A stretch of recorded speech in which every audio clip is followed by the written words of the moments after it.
3000 BD নিয়ে গেছেন, বিড়ি সিগারেট নিয়ে গেছেন। ভাই, আমি আপনাদের সহযোগিতা কামনা করি। এই সমস্ত এজেন্সি, এই সমস্ত গ্রুপ লিডাররা যদি বাংলাদেশে গিয়ে সোরা কারবারি, বিড়ি, জর্দা, মাদক, সিরেক্সিন এগুলো নিয়ে যান, তো আমাদের ভাবমূর্তি একেবারে নষ্ট হয়ে যাচ্ছে। আমার মন্ত্রণালয়ে হজ উমরা নিয়ে আমার কোনো কর্মকর্তা যদি 1 টাকা ঘুষ খায়, আমরা তাকে ফাঁসিতে ঝুলাব। আপনারা আমাদেরকে বলবেন, আমার কোনো স্টাফ যদি একেবারে হজ ক্যাম্প থেকে শুরু করে মিনিস্ট্রি পর্যন্ত কেউ যদি কোনো দুর্নীতির সাথে যুক্ত কোনো এজেন্সির কাছ থেকে টাকা নেয়, দে উইল বি পানিশড। আপনারা আমাদেরকে সহযোগিতা করবেন। 2, এবারের গেল হজে জর্দা নিয়ে গেছেন এজেন্সি, ঢাকা বিমানবন্দরের ওই স্ক্যানারকে ফাঁকি দিয়ে অথবা ইনকনভেন্স উইথ দি করাপ্ট অফিসিয়ালস, তারা জর্দা, তামাক সৌদি আরবে নিয়ে গেছেন। এটা জর্দা বিমানবন্দরে ধরা পড়ছে। আমরা বিব্রত হই, আমরা লজ্জিত হই। হাজি সাহেবদের প্যাকেট, হাজি সাহেব বলতেছে এগুলো এজেন্সিরা দিয়েছে। জর্দা, তামাক আমার বাংলাদেশের আইনে মাদক নয়, কিন্তু সৌদি আরবের আইনে এটা মাদক। একজন হাজি সাহেবের লাগেজের ভিতরে আপনি জর্দা দিবেন কেন? পয়সা অন্যভাবে আমরা কামাতে পারি না? এগুলো আমাদের বাংলাদেশের মর্যাদা, ভাবমূর্তি ক্ষুণ্ণ হচ্ছে। সবচেয়ে বড় কথা, 10 তারিখ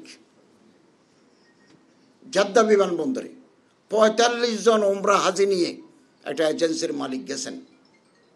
তিনি 2 কেজি 800 গ্রাম সোনা নিয়ে বাংলাদেশে ঢুকছিলেন। 45 পিলগ্রিমস নিয়ে ধরা পড়লেন। মুহূর্তের ভিতরে বাংলাদেশ সরকারের সাথে যোগাযোগ যে তোমার হাজি, তোমার এজেন্সি 2 কেজি 800 গ্রাম সোনা নিয়ে জেদ্দা বিমানবন্দরে ধরা পড়ছে। এটা গ্রুপ লিডার ধরা পড়ছে। তারপরে আমাদের লোক গেল, আমরা ট্রান্সলেটর পাঠালাম, মাহমুদ ভাইকে পাঠালাম। তারপর তার ফিঙ্গার যখন নেওয়া গেল, তিনি আগে জর্দা নিয়ে গেছেন। তিনি এর আগে এই ঘুমের ওষুধ সিডাক্সেন, রিবুট্রিল যেগুলো বেশি খেলে মাদকের কাজ করে নিয়ে গেছেন। 3000 বিডি নিয়ে গেছেন, বিড়ি সিগারেট নিয়ে গেছেন। ভাই, আমি আপনাদের সহযোগিতা কামনা করি। এই সমস্ত এজেন্সি, এই সমস্ত গ্রুপ লিডাররা যদি বাংলাদেশে গিয়ে সোরা কারবারি, বিড়ি, জর্দা, মাদক, সিরেক্সিন এগুলো নিয়ে যান, তো আমাদের ভাবমূর্তি একেবারে নষ্ট হয়ে যাচ্ছে। আর তো এটা তো সৌদি আইনে হবে, এটা সৌদি গভর্নমেন্ট আইন, কিন্তু আমাদের ভাবমূর্তি নষ্ট হচ্ছে। অনেক সময় হাজির প্যাকেটের ভিতরে এগুলো থাকে, আমাদের মশলা দিয়ে আনতে হয়।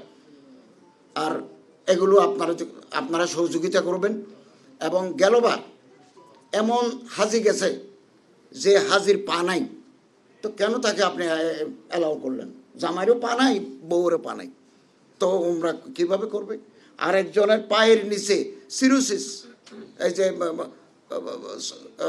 মারাত্মক তার চর্মরোগ, উঠতে পারে না, দাঁড়াতে পারে না, এজেন্সি এই লোকেরা ওরা ফেলে চলে গেছে। আমরা আবার লোক দিই, তাকে হজের আরকানা হাকাম ঠিক করেছি। একজন নিয়ে গেছে আব্দুল আজিজ, 82 বছর বয়স, মেন্টালি আপসেট, মানসিক রোগী। এই মানুষটা হারিয়ে গেছে, হজের আগে হারিয়ে গেছে, আমরা তাকে পাই নাই। কেন তাকে পাঠাচ্ছেন আপনারা? পয়সার জন্য? এই মানুষটাকে তো পাই নাই।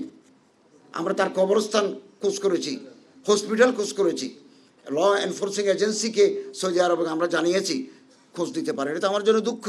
বাংলাদেশের এক হাজে হজ করতে গেল, আমরা তাকে ট্রেস আউট করতে পারলাম না, কোথায় হারিয়ে গেল। এর আগে 1 বছর একটা লাশ পাওয়া গেল পাহাড়ের উপরে, লাশ তো নাই, স্কেলেটন। এই সমস্ত লোকগুলো আমরা এবার খুব কঠোর হচ্ছি। সিভিল সার্জনের মাধ্যমে, হাবের সাথে পরামর্শক্রমে, ফিজিক্যাল ফিটনেস না থাকলে আমরা তাদেরকে নেব না।